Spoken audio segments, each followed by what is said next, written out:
C'est d'abord une question de taille, mais ce n'est pas seulement que ça. Les nanotechnologies représentent un contrôle ultime sur la matière. Ça veut dire qu'on peut créer de nanoparticules, par exemple, atome par atome.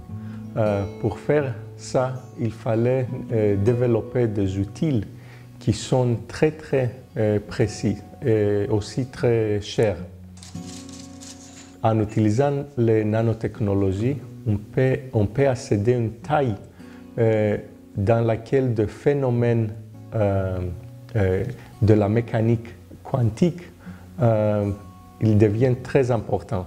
Par exemple, dans le nanoparticule d'or, on peut changer la couleur d'une solution de nanoparticules d'or en changeant les tailles de particules. Aussi, la nanotechnologie peut nous aider de changer les propriétés biologiques de la matière.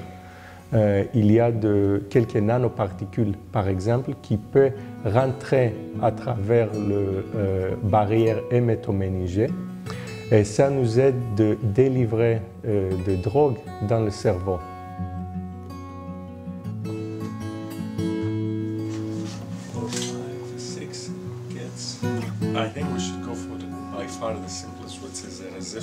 Dans nos ordinateurs, on a des transistors qui sont nanométriques et ça a aidé les ordinateurs de devenir si puissants qu'ils sont maintenant. Dans le domaine de santé, il y a plusieurs applications potentielles de la nanotechnologie. Par exemple, dans le nanodispositif pour la diagnose de certaines maladies. Dans les nanoparticules qui sont utilisées, qui peuvent être utilisées dans l'avenir pour l'imagerie médicale et aussi pour la livraison de médicaments. Et un troisième thème est le nanoéchafaudage pour l'ingénierie des tissus.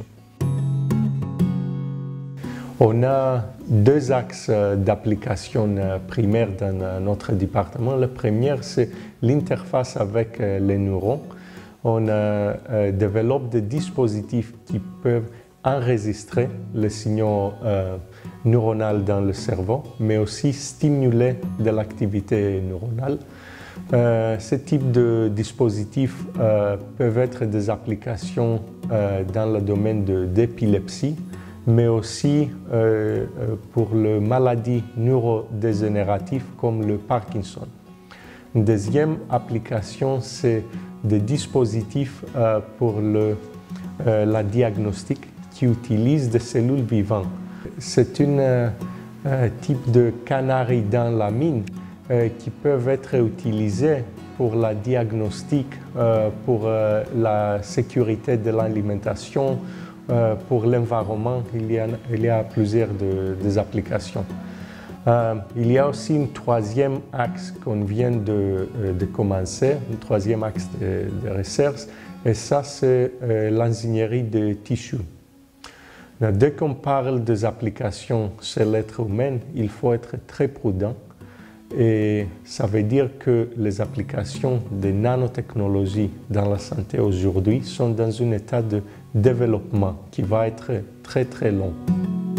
Peut-être la chose qui est le plus proche de la commercialisation sont les dispositifs in vitro. Ils sont des dispositifs qui utilisent des cellules vivantes comme des neurones pour tester la sûreté de médicaments.